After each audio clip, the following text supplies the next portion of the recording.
Hello students, कैसे हैं आप लोग। आई होप आप लोगों की पढ़ाई बहुत अच्छी चल रही होगी। देखिए, आज का जो हमारा टॉपिक है वो है कबीर के पदों की व्याख्या। इसमें कुछ महत्वपूर्ण पद दिए हुए हैं जिनकी व्याख्या करके मैं आपको बताती हूँ, जो कि आपके एग्जाम के लिए बहुत ज्यादा इंपॉर्टेंट है। तो चलिए आइए शुरू करते हैं।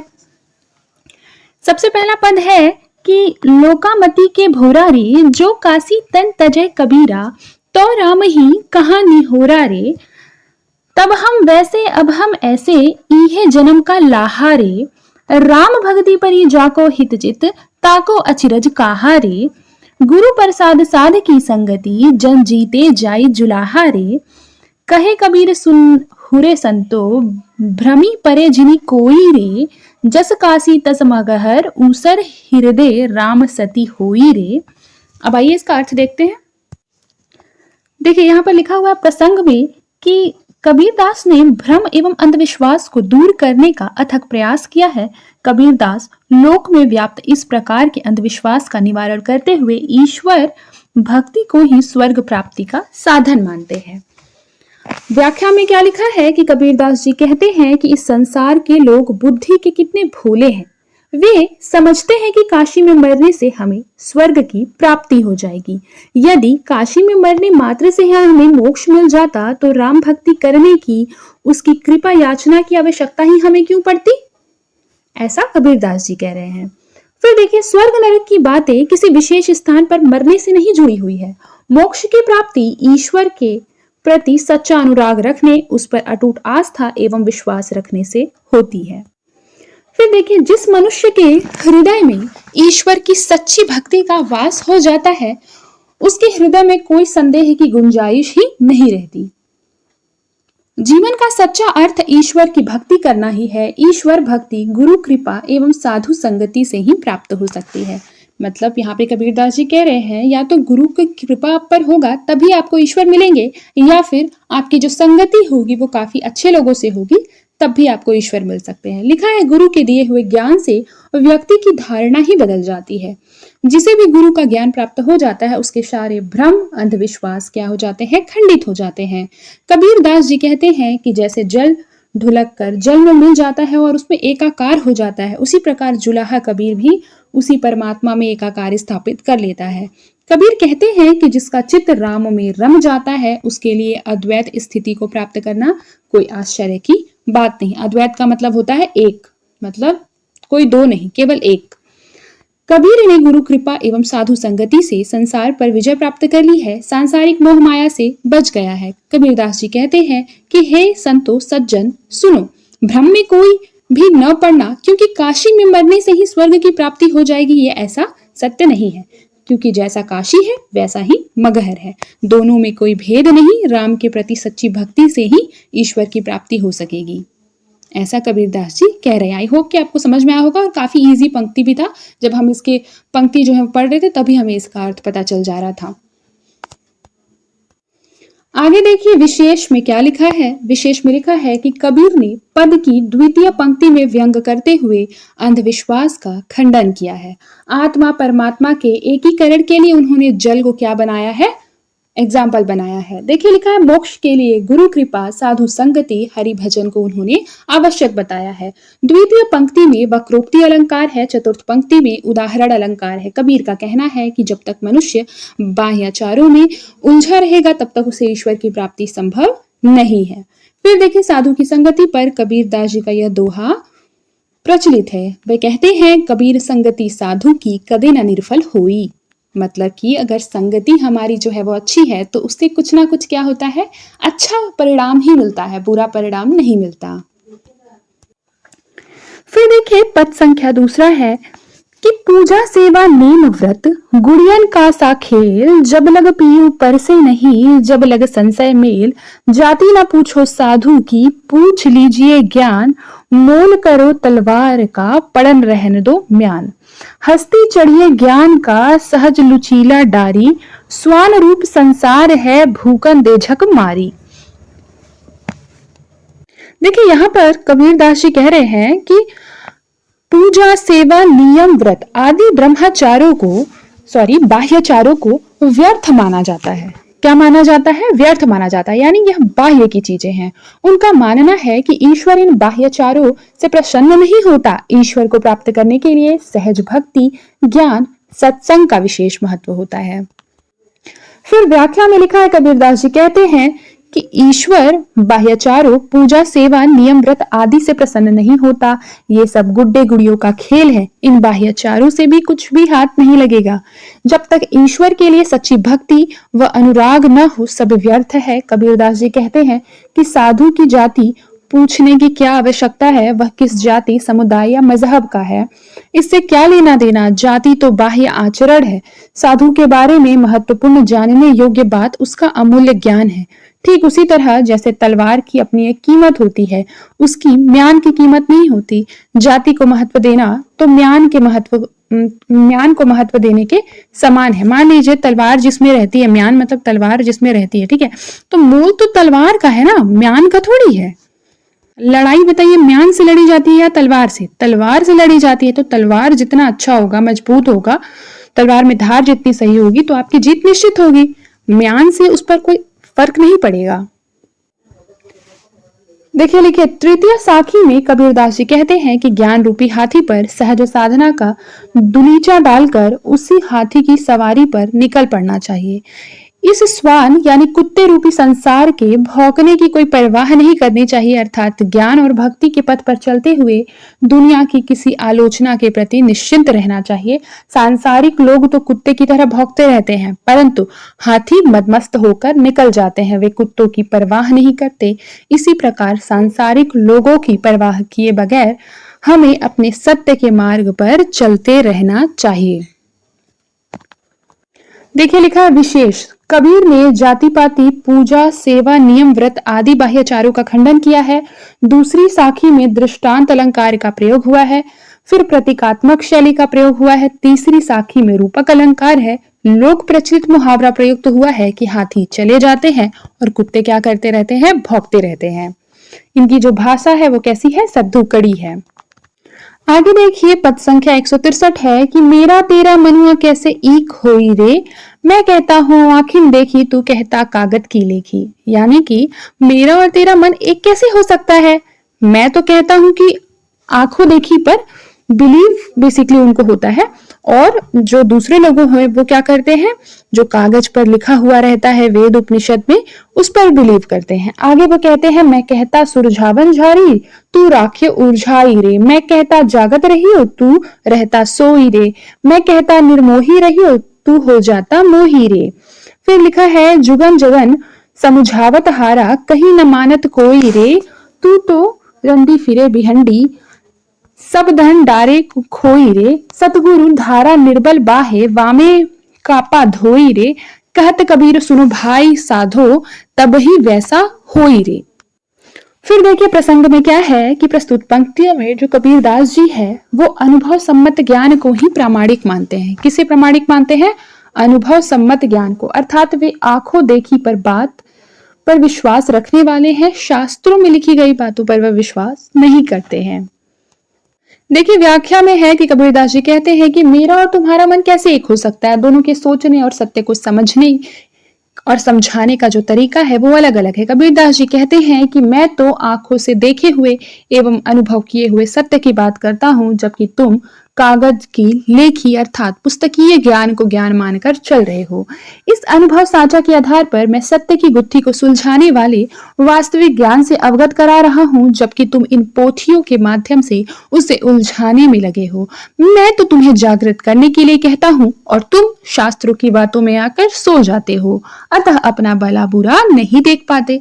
मैं तुझे संसारिक मोहमाया से दूर रखकर निर्मोही बनने का उपदेश देता हूँ, किंतु तू है कि माया मोह में उतना ही लीन होता जा रहा है। कबीरदास जी कहते हैं कि तुझे समझाते हुए युग बीत गए, तू कही हुई बात मानता ही नहीं। तेरी स्थिति तो उस वैश्या के समान है जो अपने दुष्चरित्र के कारण अपने द्वारा अर्जित सारी संपत्ति को स्वयं ही नष्ट कर लेती है। कबीरदास जी कहते हैं कि गुरु के उपदेशों की निर्मल धारा में यदि हम अपने शारीरिक एवं मानसिक विकारों को धो ले, तभी हमारा मन निर्मल होकर उस ईश्वर से एकाकार हो सकेगा। आगे देखिए विशेष में लिखा है कि कबीर ने शास्त्र ज्ञान की बजाय अनुभवजन्य ज्ञान को प्राथमिकता दी है। यहाँ उपमा अलंकार का प्रयोग किया गया है। द्वैत भाव की जगह अद्वैत की चर्चा की गई है। गुरु के महत्व को अंतिम पदों में बताया गया है। आखिर देखी कागज लेखी में व्यंजना का अर्थ है। भाषा जो है वो सद्दू कड़ी है। गुरु के महत्व पर कबीरदास जी कहते हैं कि गुरु प्रसादी अकल भइतो को नहीं तर था बेगाना, अर्थात गुरु कृपा से ही क्या हो सकता है, ज्ञान की प्राप्ति हो सकती है।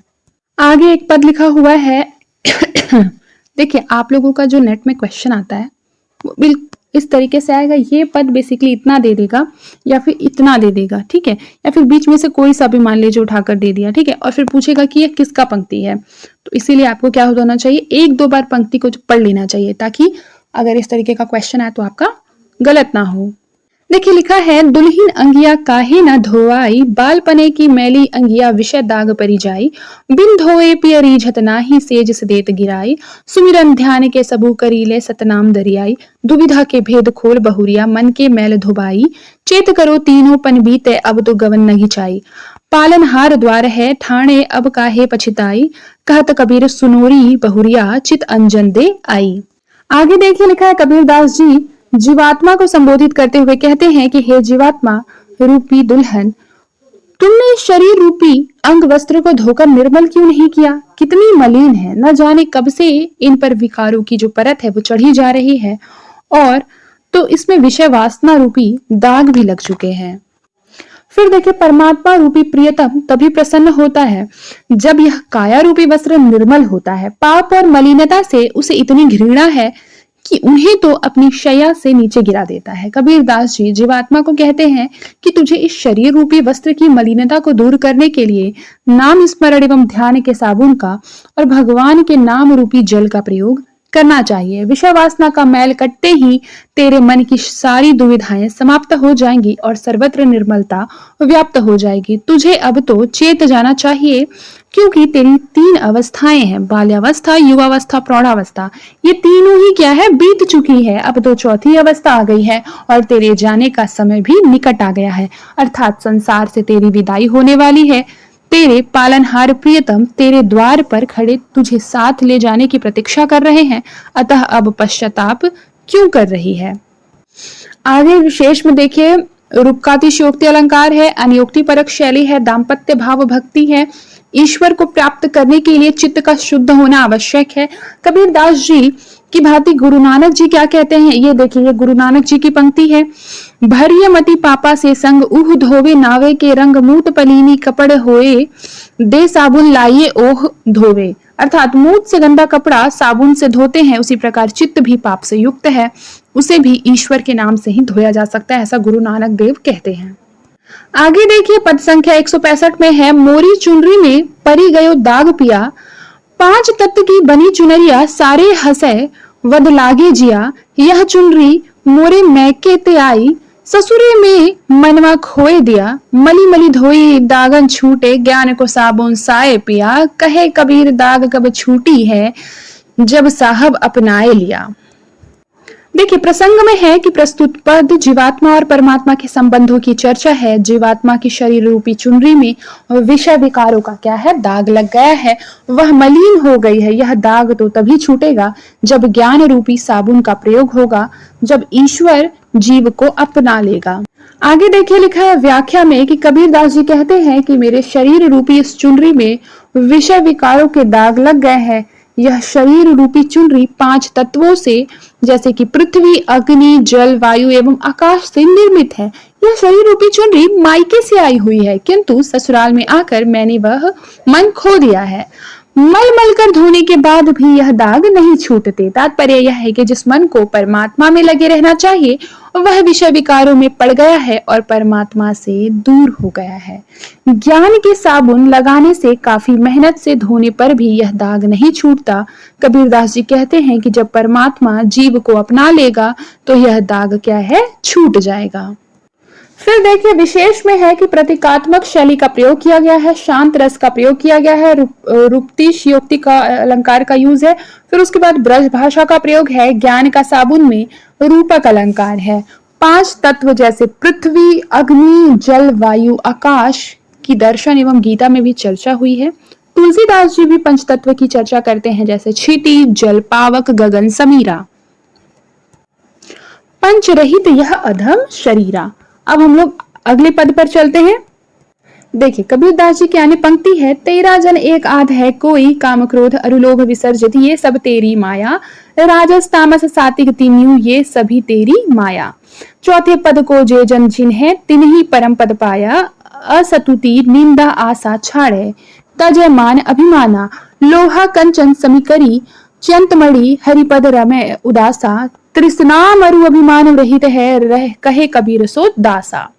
आगे देखिए प्रसंग में है कि प्रस्तुत पद में कबीरदास जी ने भक्त के लक्षणों की चर्चा की है। सच्चा भक्त तो वही है या वही हो सकता है जो कि काम, क्रोध, लोभ, मोह एवं अहंकार से रहित हो, जो प्रभु में लीन रहता हो तथा सभी परिस्थितियों में कैसा हो, समान बना रहे। वही क्या होता है, सच्चा भक्त होता है। अब आइए इसकी व्याख्या देख लेते हैं। देखिए व्याख्या बहुत महत्वपूर्ण है। इसमें कबीरदास जी कहते हैं कि हे प्रभु, मैं जानता हूं कि संसार में कोई बिरला ही आपका सच्चा भक्त हो सकता है। सच्चा भक्त वही हो सकता है जो काम, क्रोध, लोभ से पूरी तरह से मुक्त होकर आपके चरणों में रंग गया हो। सत्य, रज और तम से युक्त त्रिगुणात्मक संसार आपकी माया है। इस बात को अच्छी तरह से जानकर पुरुषार्थ चतुष्टय में से मोक्ष को भली भांति पहचानता है, वही परम पद को प्राप्त कर पाता है। कबीरदास जी भक्त की विशेषताओं का वर्णन करते हुए कहते हैं कि सच्चा भक्त निंदा, स्तुति, मान, अभिमान से परे होता है। वह न तो अपनी निंदा से रुष्ट होता है, न अपनी प्रशंसा से खुश होता है। फिर देखिए लिखा है कि सच्चे भक्त को अपने मान सम्मान की कामना भी नहीं होती। अभिमान से तो वह कोसों दूर रहता है। लोहे और स्वर्ण में उसे कोई अंतर नहीं दिखता। वह दोनों के समान रूप से क्या करता है, देखता है। कबीरदास जी कहते हैं कि सच्चा भक्त यदि कोई चिंता करता है तो वह केवल ईश्वर का चिंतन करता है। सांसारिक चिंताओं से उसका हृदय पूर्णतः मुक्ति पा लेता है। सच यह है कि जिसका मन तृष्णा अभिमान से रहित हो चुका हो, वही ईश्वर का सच्चा दास है। सच्चा भक्त निंदा, स्तुति, आशा, निराशा, मान, अभिमान से क्या होता है, परे होता है। विशेष में लिखा है सच्चे भक्त के गुणों की चर्चा सद्धुकड़ी भाषा रामचरितमानस में तुलसीदास जी भी सच्चे भक्त पर लिखते हैं कि जिनके कपट दंभ नहीं माया, तिनके हृदय बसहु रघुराया। सच्चे भक्त के लिए विषय विकारों से मुक्त होकर संतुलन साधना चाहिए। अगला पद क्या है, अबूझा लोग कहा लो बूझे बूझन हार विचारो, कीर्ति रामचंद्र तपसी जेतिन जग यह भरमाया, केत कान्ह भय मुरलीधर तिन भी अंत न पाया, केत बौद्ध भय निकल की तन्हि अंत न पाया, केतिक सिद्ध साधक सन्यासी जिन बन बास बसाया, केते मुनिजन गोरख कहिए तिन भी अंत न पाया, जाकी गति ब्रह्म है नहीं पाए, सिवंसन कादिक हारे, ताके गुण नर कैसे पे हो खड़ा कबीर पुकारे। कबीरदास जी ने इस पद में ईश्वर को समझने के सभी दावों पर अपने अनुभव दृष्टि का विचार किया है। आगे देखिए कबीरदास जी कहते हैं कि ईश्वर को समझने वालों से वे क्या कहते हैं कि जरा इस बात पर भी तो विचार करो कि अब तक तो जो लोग स्वयं अबुझ है वे कहां तक समझ पाए। कहने का तात्पर्य है कि जिन लोगों के आधार पर तुम ईश्वर को समझने का प्रयास कर रहे हो, क्या उनके आधार पर उसे समझा जा सकता है? यह प्रश्न एक बार स्वयं से करो।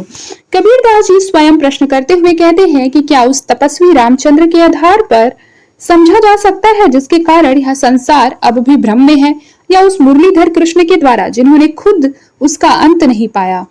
जंगल में वास करने वाले उन विविध नामधारी अवतारों से भी भला कैसे समझा जा सकता है? जंगल में वास करने वाले उन विविध साधक सन्यासियों से भी कैसे समझा जा सकता है?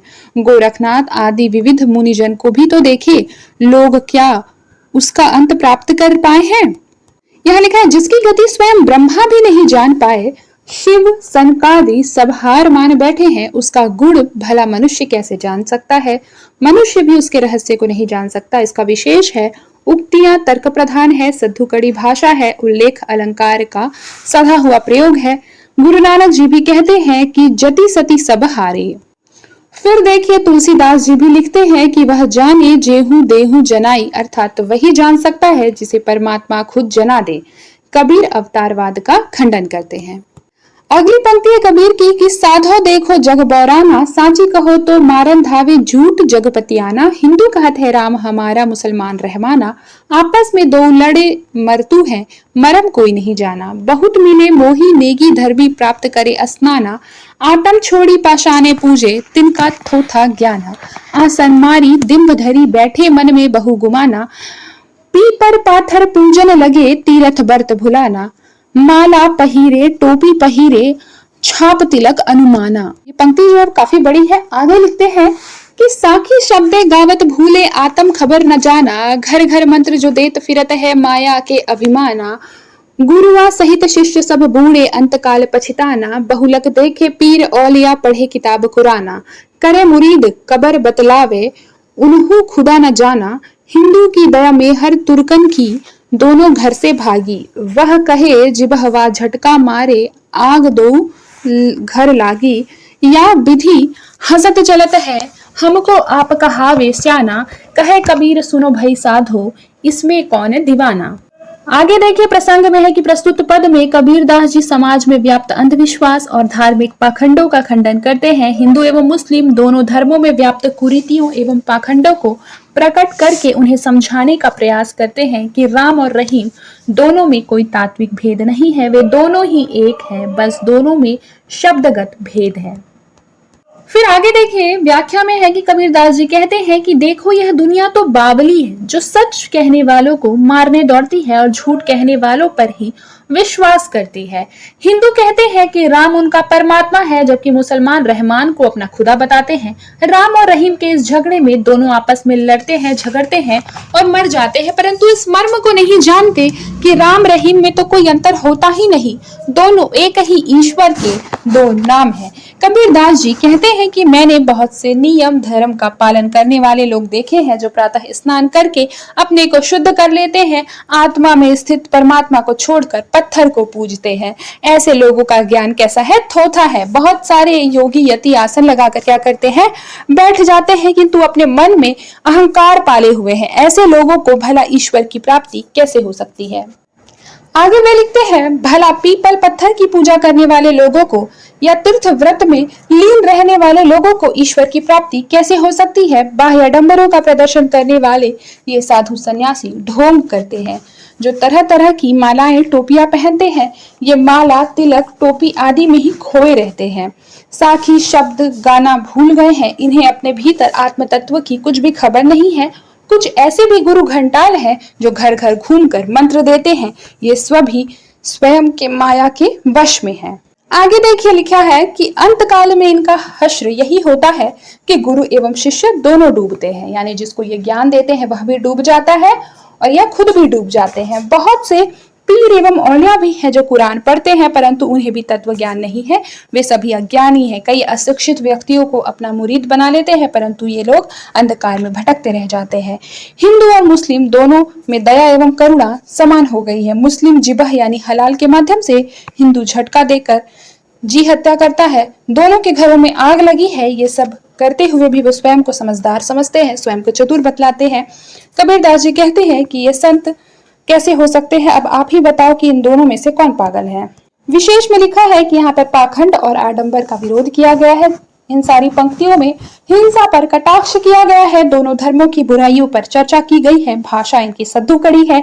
कबीरदास जी मूर्ति पूजा के विरोध में कहते हैं, पाहन पूजे हरि मिले, ता मैं पूजू पहाड़, ताते यह चाकी भली, पीस खाए संसार। देखिए इस पंक्ति से हम अगले क्लास में पढ़ेंगे। आज के लिए बस इतना ही। मिलते हैं नेक्स्ट क्लास में। तब तक के लिए अपना ख्याल रखें और मन लगाकर पढ़ाई करते रहें।